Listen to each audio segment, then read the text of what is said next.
Hi, good morning, everyone, and welcome to our webinar.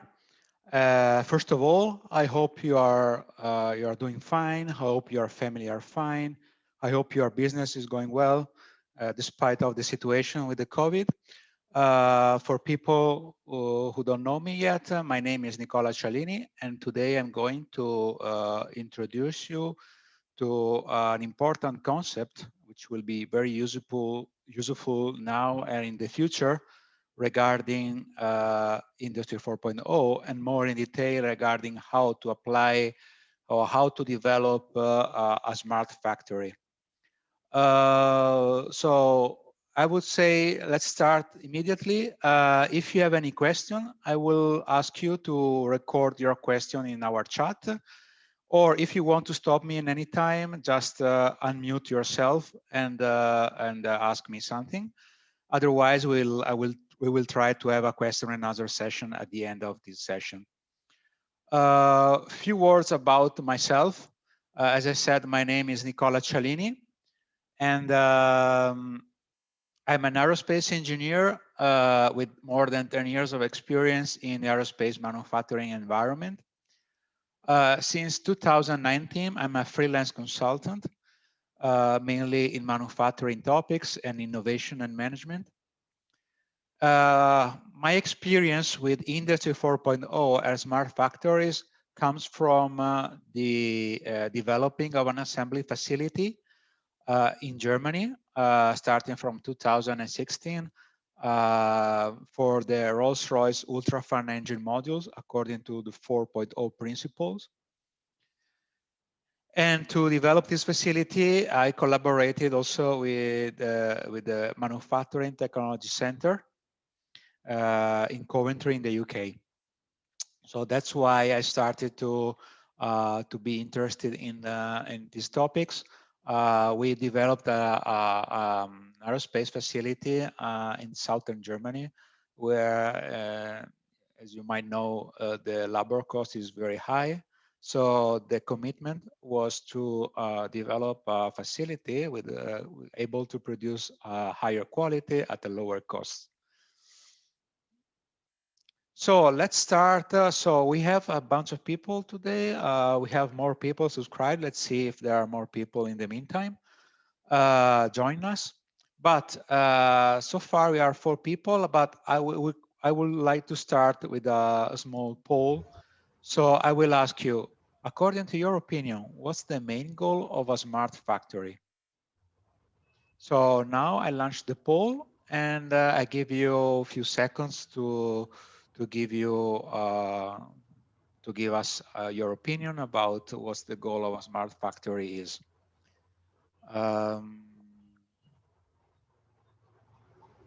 So the options are reduce production costs, increase automation, make automation flexible, connect machinery, or, for example, increase productivity.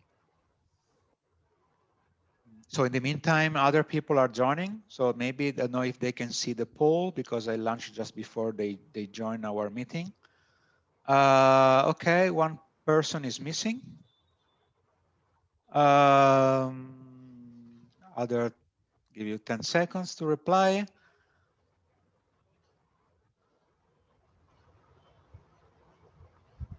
So in the meantime, I will ask you people to to mute yourself if you're not.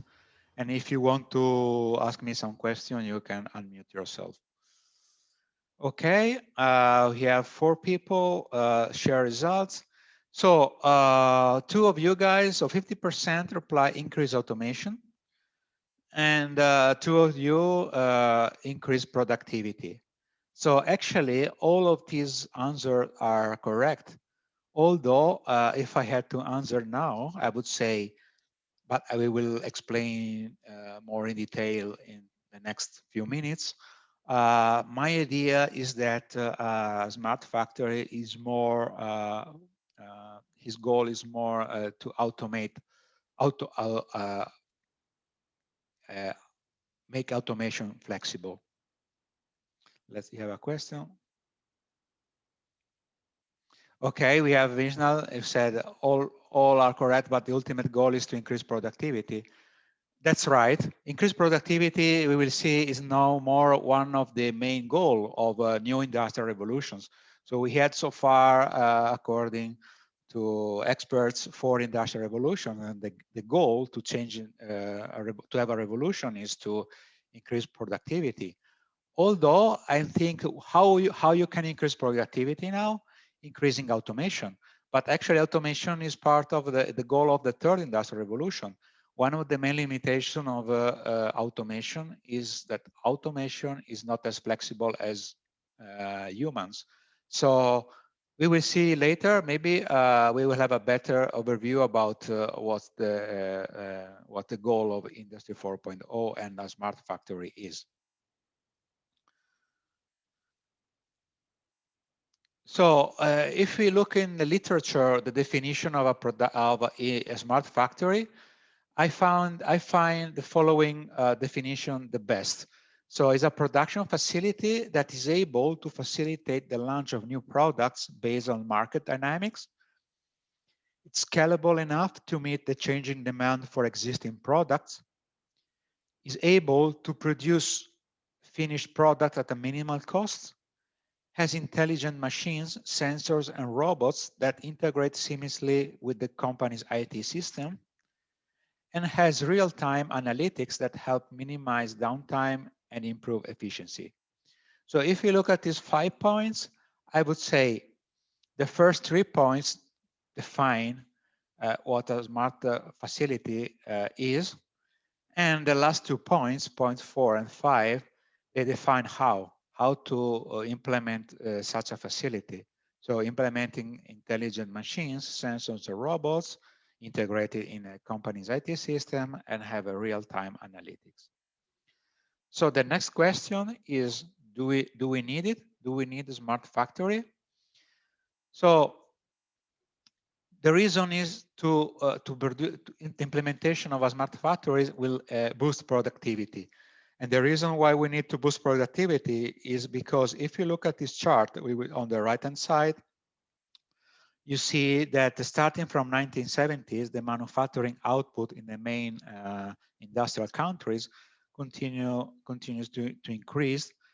But in the last years, especially starting from the crisis after the 2006 or 2008, the manufacturing output started to decrease in some countries, especially in Germany.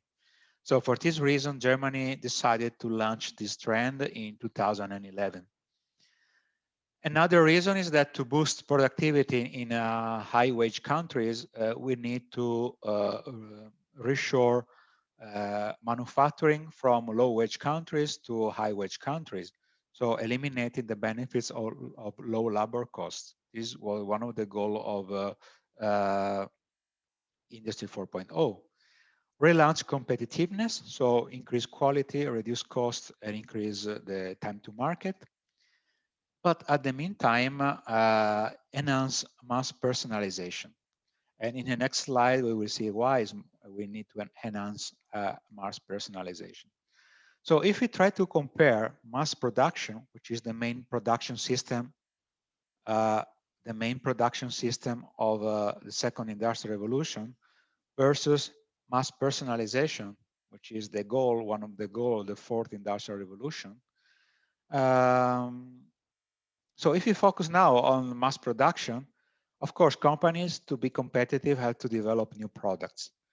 But with mass production, we need to create or to develop standard processes to enable low cost and at the same time high quality. So this type of processes and this type of standard products will generate an homogeneous market, and an homogeneous market generates a steady demand. A steady demand generate long product life cycles, so we don't need to generate a lot of different products because the products are standard, the processes are standard, so we have the consequences is a long product life cycle. Which means also if you have a long product life cycles, we can have it's no problem to have a long product development to produce new products. However, in the last 20 years, let's say we change approach to the market change approach. So if we look at specifically at the market behavior, the market is not homogeneous anymore, but there is a higher product personalization, which means that the demand is not steady anymore, but the demand is variable, high variable demand, which means that the product life cycle is not long, but is becoming shorter and shorter, which means that the product development is becoming shorter as well to develop new products. So new products is the only thing that doesn't change. So we always need to produce new product in the market. But to produce new products, we don't need standard processes anymore. But the processes must be more flexible, robust, and cheaper.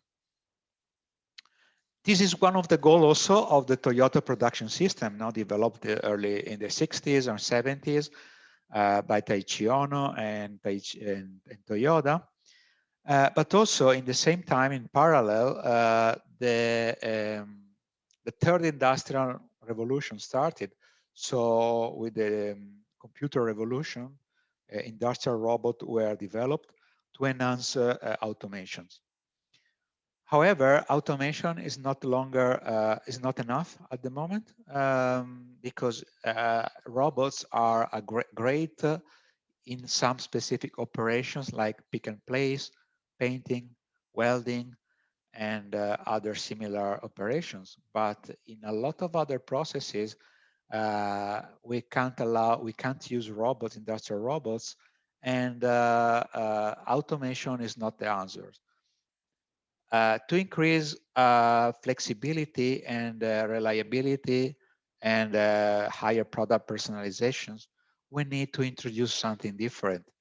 This is why the German government in 2011 decided to launch this trend about Industry 4.0, which means using mainly digital solutions embedded in our production system to improve our manufacturing systems and reduce cost at the same time. So this is the main goal of Industry 4.0, of Industry 4.0 and smart factories. So a real practical example of how a smart factory is, we can see, for example, the BMW plant in Munich, and we can try to analyze the automation level versus the personalization level. So if you have the chance to visit the factory in Munich, you have the chance to go through the main production departments for 2 hours. So the first department is the press area, press shop, where all the metal parts are pressed to create the BMW series model. The next step is the body shop, where all these parts are welded together. Mainly, this job is mainly done by, of course, industrial robots. Then the body is moved to the paint shop, where all the body are painted in different colors.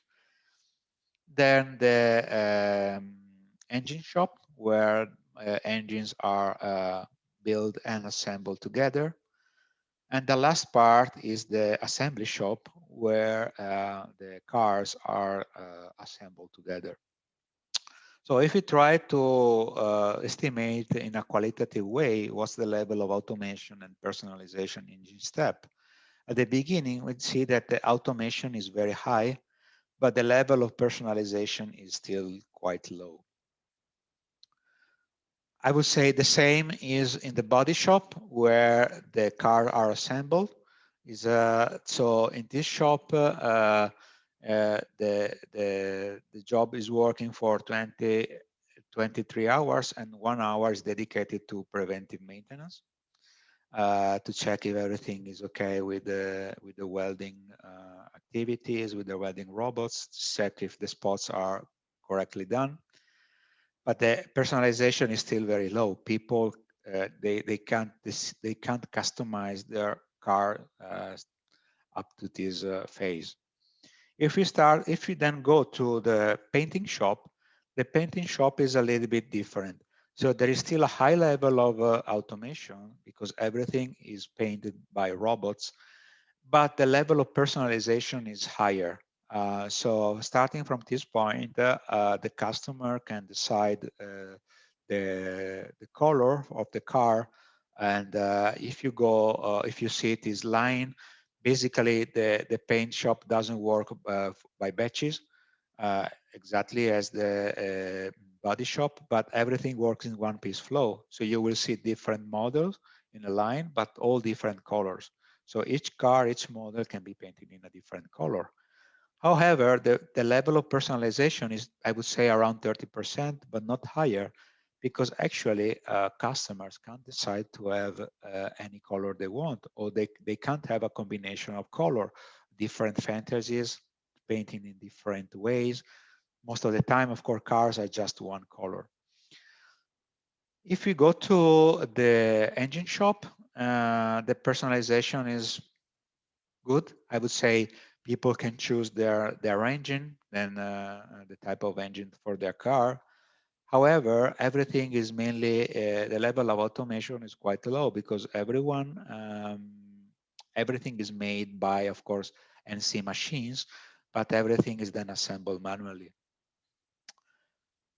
But if you look at the last shop, so the assembly shop, everything is assembled in one line assembly line, 3 kilometers long in length, and all models are assembled in one line. Is a moving line, just to give you an idea of how many the personalization level at this point.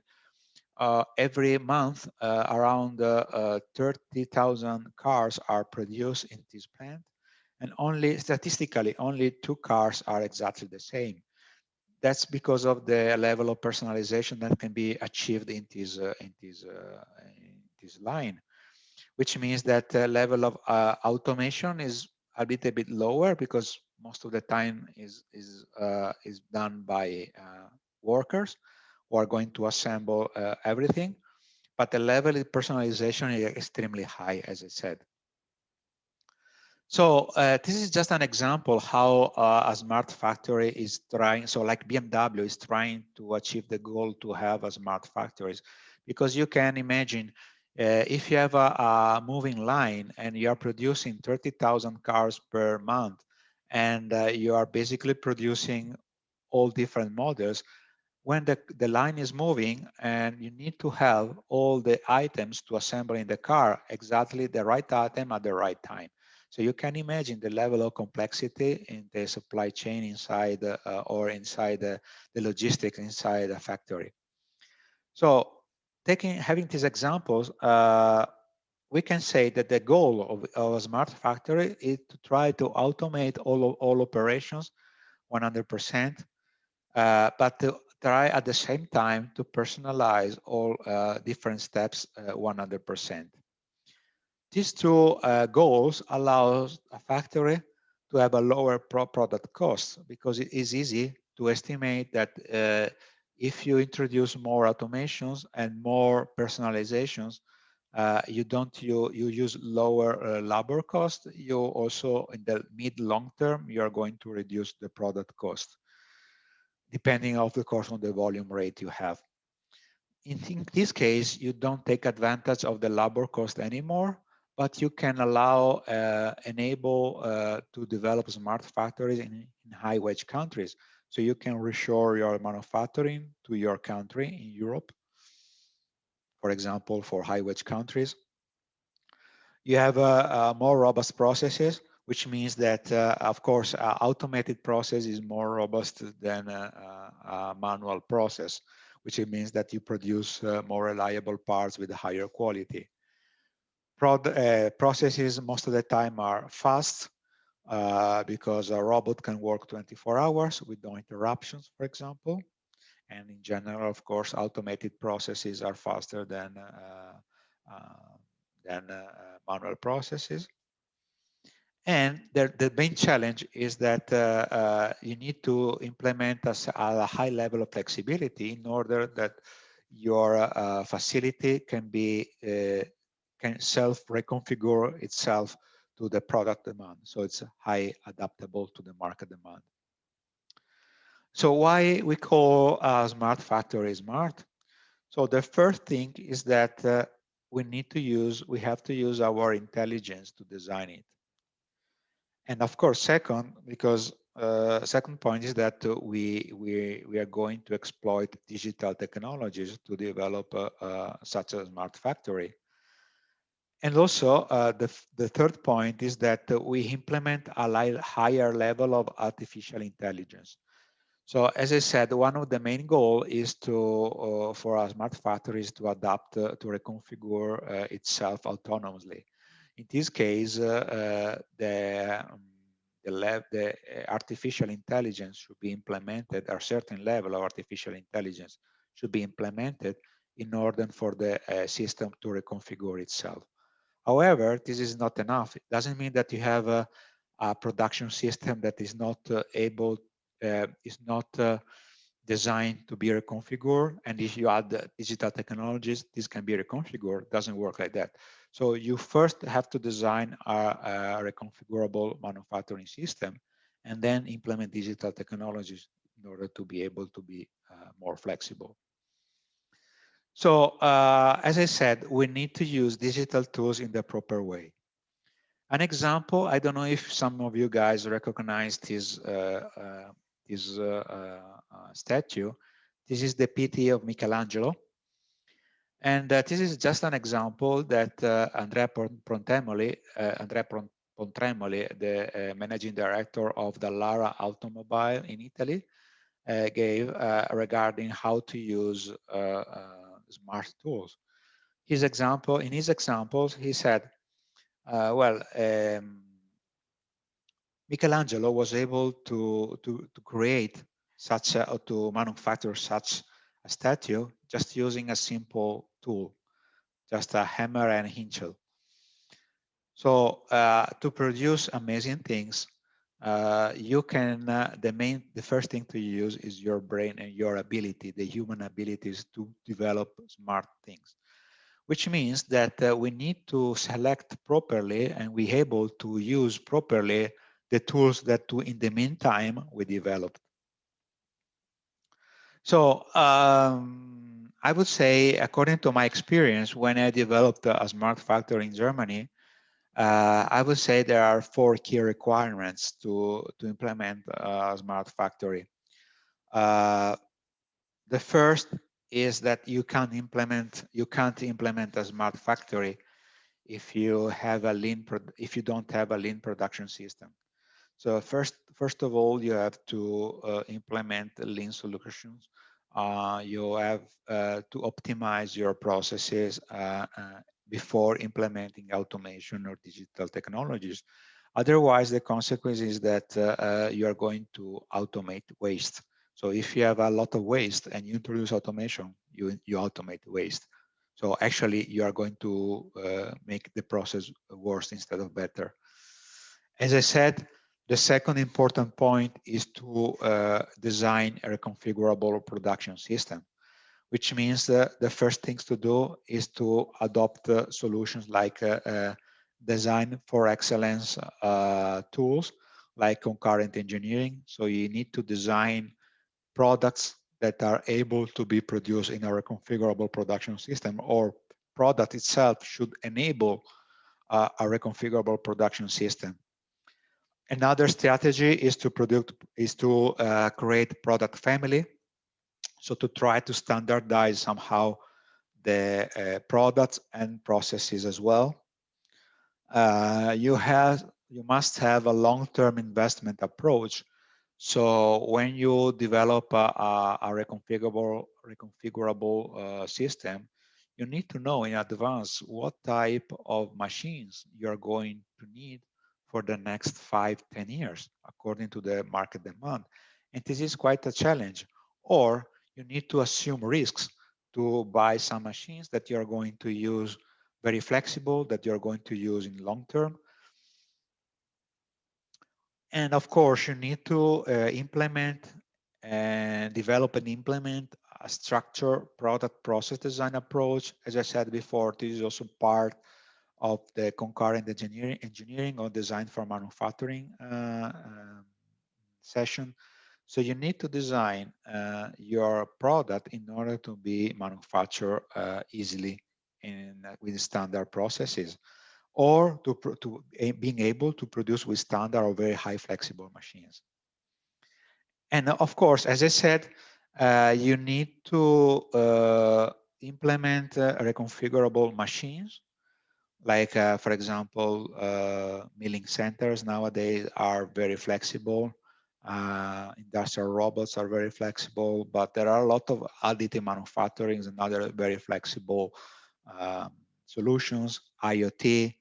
But you also you must be able to implement also reconfigurable fixtures, which means, for example, I would say that for example, to clamp parts in milling machines, I would prefer to have an hydraulic or a pneumatic system rather than a manual system to clamp and unclamp my solutions.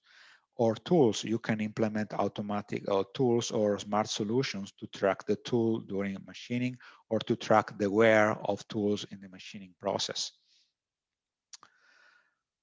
Third point is that you can't implement a smart factory if you don't have skills regarding industrial processes. So if you have only digital skills, you can't implement a smart factory at all, because first of all, you must have knowledge in industrial processes, industrial procedure, and industrial management tools.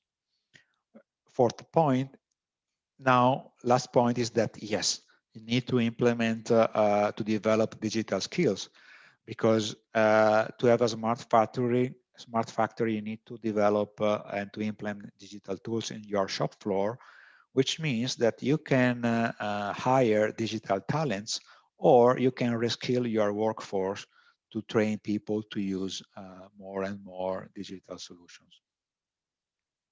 So in this slide, I'm going to try to show how a smart factory, how a reconfigurable production system should work.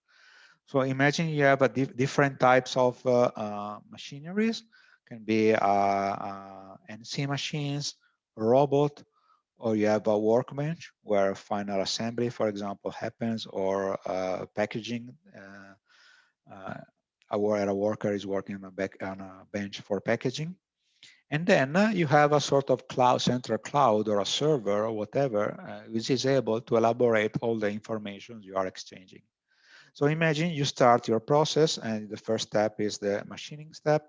The machinery is going to exchange data with this central system. So our machines should be able to collect data as much as possible and to share data to the entire production system, which means that you need to implement what they are called cyber physical systems. Cyber physical systems are the core of a smart factory. So these information are then exchanged to this central element, central intelligence in real time. Algorithm elaborates informations, and in real time, these information are exchanged to the machines or to the downstream machines, in order that the system is able to reconfigure itself according to the data that have been collected. The part is that exchange to the second station, and everything starts again. Data are shared to the central system, are elaborated in real time, and exchanged to the downstream and upstream processes, and so on and so forth. Of course, to develop such a system, there are also right tools to be used. For example, A discrete event simulation, in my experience, is one of the best tools you can use nowadays to develop a new production line or even to optimize an existing production line. So in this picture, you can see an example of a process simulated by Siemens, which is able to separate, discretize its different step of your production system, and according to the data you collect. And of course, in this case, the more reliable the data are, the better it is. Um, in order for the system to analyze the logic of your manufacturing system. And then, which means that you can predict, for example, what's your daily, weekly, monthly, yearly throughput, what's your machinery efficiency, workforce efficiency, uh, overall equipment efficiency, bottlenecks, and all these metrics can be analyzed in advance before buying machines. So you reduce a lot risks associated with the CapEx investment. Another tool, of course, is a digital mockup. Nowadays, everything is done with digital tools. With the CAD 3D models, and this is implementing the digital mockup of the factory can be beneficial for several reasons. The first reason is, of course, you can assess better, you can have a better understanding of the space of the environment inside your factory. You can decide the layout in a better way, or you can use Altitude 3 model, for example, to simulate the cinematic or the dynamic of robots. Or you can use this digital mockup to assess, to do extra simulations like ergonomic simulations to predict the impact of a workstation on workers' health. But also you can use this digital replica and use at the same time virtual reality. For example, in this picture, you can see a former colleague of mine from the Manufacturing Technology Center in a cave, which is experiencing the factory before any equipment, any asset is bought, which means that you reduce a lot the risk associated in the implementation of a new factory. So you can have different iteration. There is no additional cost or very little in changing layout, in changing machines. So if, for example, you can see that, it's a robot, in this case, you see that's too big for the environment where it should work, or is you want to change models because you can start to do a lot of different considerations when you are experiencing in live the factory in a safe environment. So these are just the 3 tools that are can be used and quite cheap in general before implementing a smart factory. Digital twin. Of course, this will be somehow the final goal of in implementing a smart factory. What is a digital twin? So once you implement your real production system, like this is an example in BMW Leipzig, you connect all your assets to your digital replica, for example, and then all data are analyzed in real time. And then with that artificial intelligence or with machine learning, you can exchange all the data back to their real system in order that the real system can adapt itself. But also with this solution, you can optimize your discrete event simulation that we saw in the previous slide with real data and real-time data. And then you can do a lot of what-if scenarios. So you can try to optimize your production system based on real data, and so take decision on real data. So according to the Boston Consulting Group, we can identify 9 different technologies to implement a smart factories. This doesn't mean that to have a smart factory, you need to implement all these 9 technologies. What it means is that that is the industrial engineer and the industrial manager, the factory managers who has to decide, depending on their product and their processes, which technology must be implemented in their shop floor. For example, they can implement additive manufacturing to produce final parts, or also to produce fixtures, tools, clamping solutions with plastic material, for example. They can develop Internet of Things solutions, like a real-time locating system to identify, to track parts or important asset inside the factory.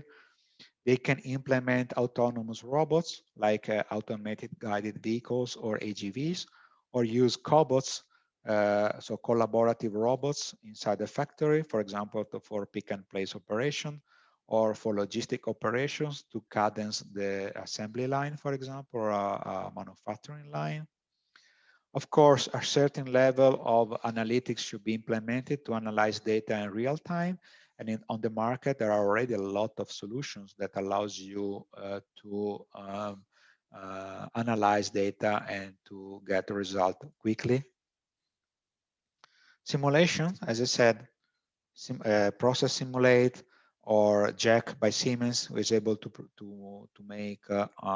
do ergonomic simulations or multi-physics simulation as well for some special processes, should help you to reduce risks associated to new processes. Augmenting the real and virtual reality. So augmented reality can be used, for example, to visualize paperless work instructions, or to train people, as well as virtual reality is normally used to train people in advance, or can be also used to visualize, to experience of a product from design perspective before buying off the product to the management. IT system integration, of course, in a company now, the IT department is bigger than other departments. Why? The reason is that there are so many IT software, IT system in a big company, and the key is that all these systems should be able to be integrated as much as possible to allow the flow of information from the shop floor to the management, for example, and from management to the shop floor, but also from our company to the supply chain, etc. To increase transparency first of all, but also to react quickly to different to change, to demand change, for example, or to problems. So we can share almost in a live the problems, and to react quickly to problems. Of course, all data will be exchanged in a digital format. We must be sure that the data exchange happens in a safe way. So we need also to take care about cybersecurity and to keep our data in a safe way, in a safe environment. And of course, if you want to implement Internet of Things or IC system integration with your company, your suppliers, or to have a real-time data, big data analytics in your factory, you can't implement all these solutions if you don't use the cloud. So nowadays there are different services to exploit the cloud that are which are also useful for small medium enterprises to reduce cost. For example, there are software as a service solution, platform as a service to develop uh, apps internally, or infrastructure as a service. For example, small company don't have anymore, don't have to implement a server anymore, which reducing the cost a lot. So they can use, for example, Amazon Web Service solutions and transfer all the data in a safe place in an Amazon server. In this context, our role will change quickly and massively. So from design and engineering perspective, we will be responsible to design a proper reconfigurable and smart production system.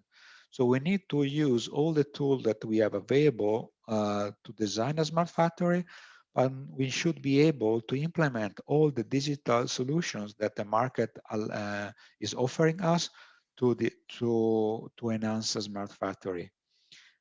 On the other hand, the role of blue collars is going to change massively because the hard job will be done, the hard and boring job will be done by robots and by the artificial intelligence.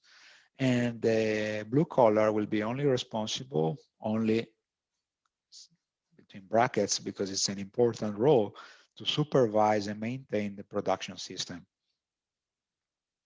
So this is this is a picture you can find in literature, a pictorial example of how a smart factory should work. As you can see, you have cyber physical systems who are connected each other, and they communicate with a sort of cloud through Internet of Things. And cloud is able to analyze data in real time and to share data with all the shop floor and the company. And in this case, people will just supervise and monitor the behavior of production system using human-machine interfaces like tablets, smart glasses, smart watches, or smartphones, whatever. But also the design team can exploit augmented reality or to design new products and to reduce risk associated with design processes. But also you can, through digital twin, you can experience in real time using augmented or also virtual reality how your factory is working, which means in theory that you can control your factory remotely. So imagine nowadays with the COVID, people or entrepreneurs and companies had to shut down for lockdown, and not only white collars are now only white collar can do smart working from home office jobs. But now also if you work in the shop floor, if everything is connected, you can control your factory, and of course the factory is able to reconfigure itself. But in theory, you will be able to control and monitor um, and analyze data coming from your factory from home. Of course, the implementation of such a system implies a lot of different challenges. A lot of challenges are from management perspective. So to implement such a system, you must have a long-term vision of investment and products and product development. You must implement change management tools because this implies a big change in factories and in the companies. Everything will be more complex, so you need to manage the complexity properly. And of course, innovation management is another huge topic because you need to deal with the innovative solutions. And knowledge management, you need to reskill your workforce, your engineering staff, and to somehow reskill them and to show them what is possible to do, what's the competitive benefits you can gain from using these technologies. There are, of course, other technical challenges. One, of course, as I mentioned before, you need to attract digital talents. So if you can't skill all your people inside the company, you need to hire new digital talents. You need to have a fast and reliable internet connections because you can't use Internet of Things or the cloud or exchange data in real time and fast, quickly and with a reliable way without an internet connection. You need to develop a proper IT infrastructure to exchange data. Of course, you need to deal with new standards and protocol.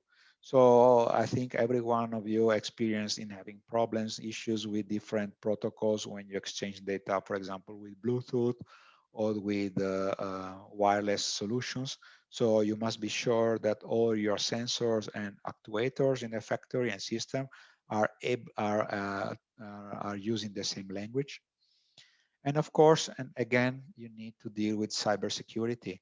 So you must be implement a cybersecurity environment in order that all the information are safe. So of course, it's a huge topic. It's difficult, and where to start? My recommendation: the first thing is to train people in your shop floor, in your company, to first of all to increase the level of awareness of why we need to implement such a system, what's available on the market, and how your competitor are doing in this sense. But to do that, we need to have to implement a strong leadership. So innovation can't happen without, or big changes can't happen without a strong leadership who leads the change in a company.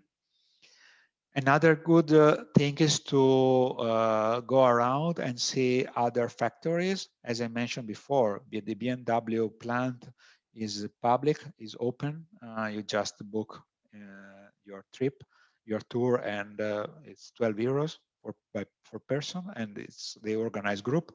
But there are a lot of other companies, high standard companies, that are organizing such tours.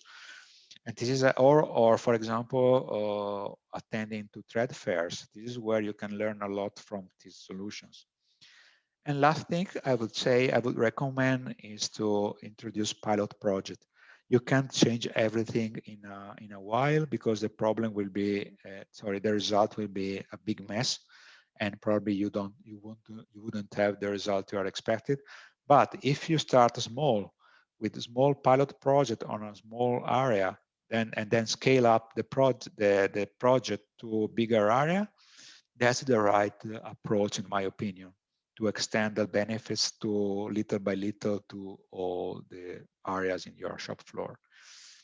Another tip is be brave, because new solutions are risky, of course, because the level of knowledge is lower compared to a strong and old and reliable solution. But without being brave, without trying, without learning how they work, you can't improve our solutions. So to increase awareness, my company developed a learning platform. So this is created mainly for individual, of course, but it's taught mainly for company groups, where they can learn how to increase their awareness about new solutions, new technologies, how to implement a smart factory directly online from home. So we developed an Industry 4.0 masterclass. It lasts about 40 hours. All these courses are asynchronous, which means that you don't have to attend a special webinar, but you can go to your own pace. So you can micro-learn from home during your break, in the evening, whenever you have time. Another masterclass we developed is the key technology of Industry 4.0, so specifically only on the 9 key technologies. Or another course we developed is what is a smart factory and how to implement it. So some tips, a more structured approach on how to implement solutions like that.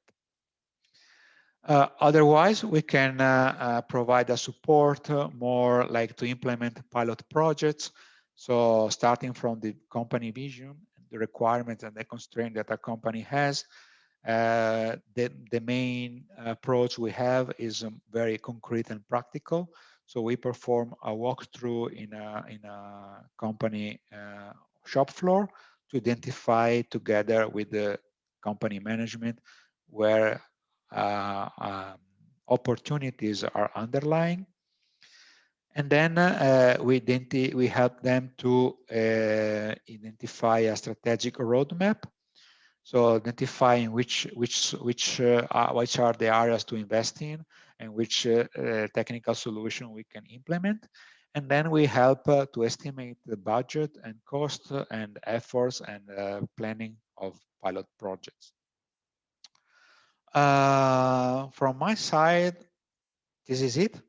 Now I would say if you have any questions you would like me to answer, or if you have anything to say, your opinion about the implementation of our smart factory, this will be the best moment to share your idea or your questions. We have 10 minutes left if you want. Of course, you can write your question in the chat, or you can unmute your microphone if you want. Nicola, hello. Hello. Hi there. Hi. I've got a question for you. If you can hear me clearly, that is. Yeah. Sorry. Yes, I can hear you. Sorry. Yeah. Okay. I wasn't sure. That's all. So, we talked about the 4 requirements for a smart factory. So make sure that you have a lean production, and then reconfigurable production system, skills in industrial and skills in digital. Okay, that's the 4 requirements. But you said something I haven't heard anyone say before, which is that if you don't have lean production in first, you can end up amplifying waste. So I found that very, very intriguing. I work for a company that does RTLS systems. Yes, I know you, Andy. Yeah. We talked already. Yeah. So for me, that was very interesting because the word lean comes up a lot, but not everyone is so enthusiastic to always implement it.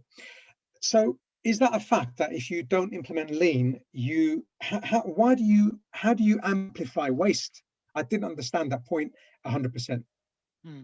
Yeah, so I know, Andy, that you work a lot, you work with aerospace customers, right? And this is also my background. And I had the same feeling when I talk with, my previous company, lean was a nightmare somehow, no? Because they say it doesn't work, it's just a utopia, you can't implement a lean system. And partially I agree, you can't, it's very difficult to implement a just-in-time solution, or to implement some key concept of lean manufacturing. It really depends on the environment you're working. Say that, and going back to your question, imagine if you try to automate, look, the main goal of lean is to reduce waste. So now, according to lean, there are 7 wastes, like overproduction, moving, and quality, or like low quality. Imagine that you have a low quality machine that produce a lot of scratches or scraps, sorry, scratches or scrap or whatever. And you automate this machine. So instead of checking parts every time, you automate it, and you produce, it produce 100 parts per hour instead of 10 parts, which means that you will have the chance of having scraps is higher, because you produce more defects. And defects is one of the waste, for example, because now if you produce defects, you have to stop the line, you need to check, you need to take corrective action, and so on and so forth. So if you, before implementing automation to improve productivity, your production line, for example, you need to reduce your defects to a minimum with implementing Six Sigma, for example, or implementing 5S to organize better the layout around your machines. Or you need to identify your implement activities to reduce the root cause of these defects.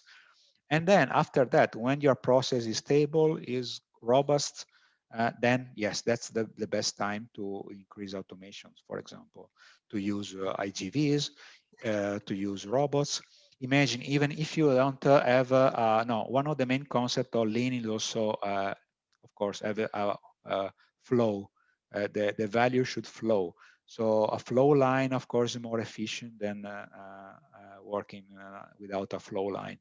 And but if the flow line is not well balanced, which means that you have like an operations that last double of the others, you need to have buffers.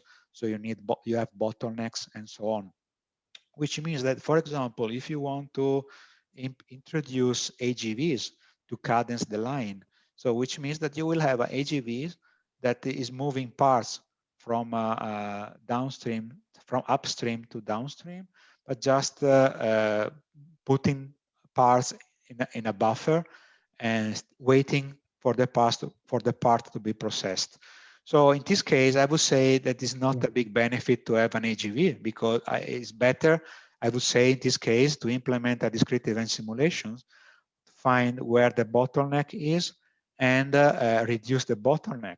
And once you don't have bottleneck, then yes, AGV is probably the best way to cadence the line, to automate the moving of the parts in the line.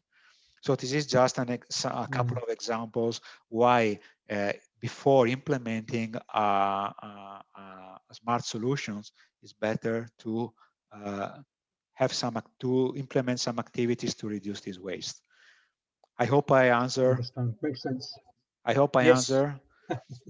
Yes, 100%. Yeah. For example, no, I know your product, and no, I'm really up for this kind of solutions. And in my previous company in Italy, but also I heard also in other companies in aerospace, one of the big problem was to track parts. I spend a lot of hours going around in the shop floor, especially when the shop floor is very big, looking for parts.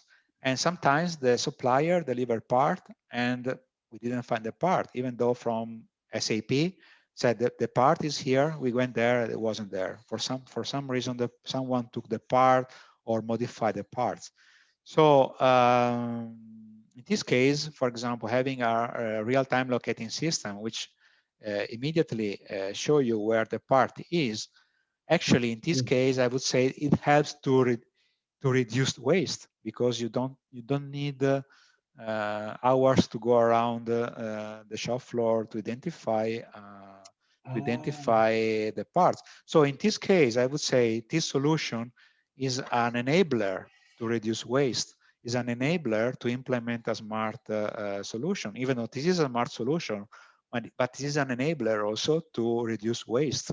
So actually, this really helps to reduce waste, to reduce waste of time going around the factory, because you can just check from your smart device where the item is. So Nicola, just one follow-up question, point to this, please. Thank you for that. That makes a lot of sense. Sometimes people say to us, we want to implement a real-time locating system in our factory. Okay, now that's one thing. But when we go and have a look and start asking questions, sometimes we come across bigger problems. Structural problems in the manufacturing process. And I often wonder sometimes whether actually what we need to do is become really consultants, because you have to stand back and look at the whole picture before you can. If someone calls me and says, I want RTLS, I can go and give him a quote on RTLS. But really, I think that sometimes we should stand back and look at the whole picture. But it can be scary sometimes to say, listen, there are more important things you should do. Forget the RTLS. Let's sort the other problems out. But I sell RTLS. It's a bit of a problem. It's against your business, actually, no? Yeah. Because it's difficult for you to say no. Don't buy RTLS because you need something different. But that's you're very honest somehow. It's fair what you're saying. It's this is what we should say to companies. Look, like an example with another completely different technology. No, I was a guy who was asking for using virtual reality to have remote assistance. So he asked me to exploit some solutions for them to use virtual reality. I say, look, you don't need virtual reality. You need something else. You need, in this case, augmented reality. So sometimes they don't even know what's the difference between augmented and virtual reality. Hi, Andy. So it's very difficult for them to tell what they need, because they really don't know what they need. As you said, they don't know. They think they need a RTLS, but effectively they don't need a RTLS. They need another thing. So I think it's part of people selling smart solutions to say, yes, we can help you to implement a real-time locating system, but before you can maybe you can have partnership with people, say, look, we can help together to implement a lean solution, lean production system, and then that's the starting point to have a real-time locating system. Okay. But in your case, no, because I know your product, in your case, this is an enabler somehow. A real-time locating system helps people to reduce waste. So it's a very lean tool. I would say it's a lean technology what you're offering also. So yeah. Okay. And my last question, it's a very quick one, I promise. Who is, in your experience, you've seen a lot of industry, who are the people or the sectors that more instinctively say, I want a smart factory? For example, in aerospace, you won't hear it that much, but I'm sure that in other places you hear it a lot. Which is the most popular settings, do you think? my feeling is automotive for sure, because the complexity in the supply chain in the factory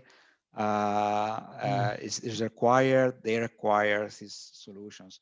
As I said, no, I show you an example of a BMW. I was amazed on what the BMW developed, and this factory was awarded as the best lean factory for 3 or 4 years in a row in Germany. Wow. The reason was that it's quite a small plant, because the city of Munich grew around the factory, so they weren't able to increase their size, so they had to develop a smart solution to be able to produce more and more cars. And also another example with the discrete event simulation.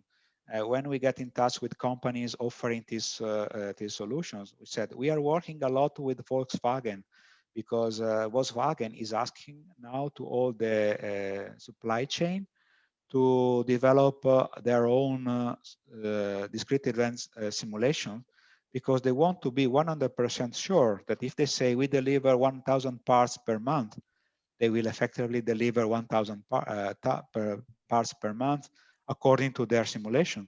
So of course, small companies sometimes they can't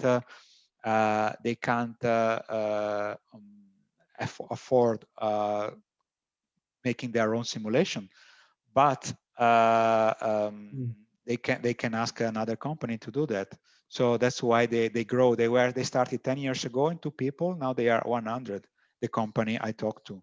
So I would say automotive is probably the #1 sector where a smart factory it will be more, let's say, prone in investing. And as I said, as you know, aerospace is probably not 100% and not ready, because I think in terms of technologies, they have a lot of money, not now maybe, but generally they have money to invest in that. But the margin, the profit is so high. Sometimes they say, why we need to invest in improving our smart factories? Yeah. You know, also you said it's automotive, but I think I interpret what you're saying as the actual manufacturer and assembler, because in the whole supply chain of automotive, people that make whether it's a crankshaft or a gearbox or a door panel, I've seen what these factories have inside, and they're very far from smart. So you must be talking about maybe 2 steps down the supply chain. Yeah, so when I talk, I saw a lot of example factories, but yes, high level. I would say BMW, Audi, Volkswagen, all these factories are investing a lot in smart solutions. But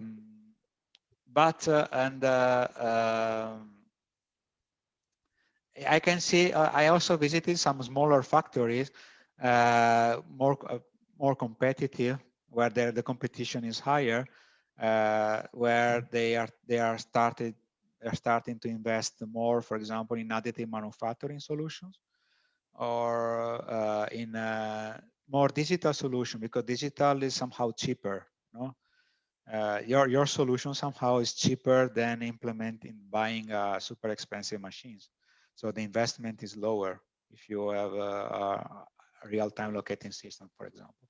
So digital is also lower barrier for small medium enterprises.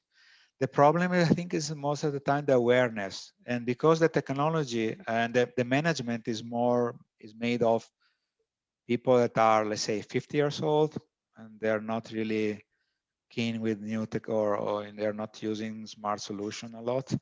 And if you ask if you ask young people to say, "Oh, would you implement this?" I say, "Yes, of course," because now everyone are using smartphones to do everything. And if you, my experience also in aerospace, I have to go around with a pen and with a pencil and a piece of paper to write down informations. And now there are a lot of other solutions, cheap solution available, but there are sometimes too many solutions, and it's difficult for people to follow on the market. But I would say the only way for us is to continue to show people what's really available. To after 10 times, maybe they will be more ready. They're ready, you know, set to try to use or to listen to you. Yeah. Maybe Thank because you. I think it's the only way. Because yes, it's definitely the future, but maybe it's still not the present in some cases. This is my feeling. Yeah. I think you're right. The way that you present things can be very decisive in as to whether somebody wants to absorb the message or not. You know, so I think that's important. That's part of our job. If we talk to people, it's how we convey the message in a way that is relatable. Because if you talk to someone who's 55 years old, then it's different to someone who's 25. Absolutely right. Yeah. For example, I'm in contact with a lot of small companies, small medium enterprises in northern Italy, where traditionally small medium enterprises owned by the family. And when you talk about smart solution, they say, "What the hell? What is that? I don't need it." So it really also depends who is the management, who are you talking to, and how ready is this guy to talk to you about these things. But it's also difficult sometimes.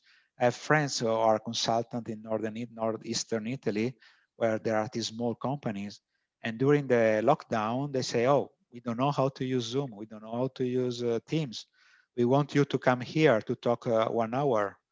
And say, "Well, look, we can just have a Skype, whatever, WhatsApp, whatever." There are a lot of solutions now, but people say, "I don't know how to use it." So it's mainly mindset, I would say, not the technology. The technology is ready, is there, is available, is most of the time cheap, but we don't use it. Thank you, sir. Thanks, Andy. And I hope was okay. We run out of time, but I hope was interesting.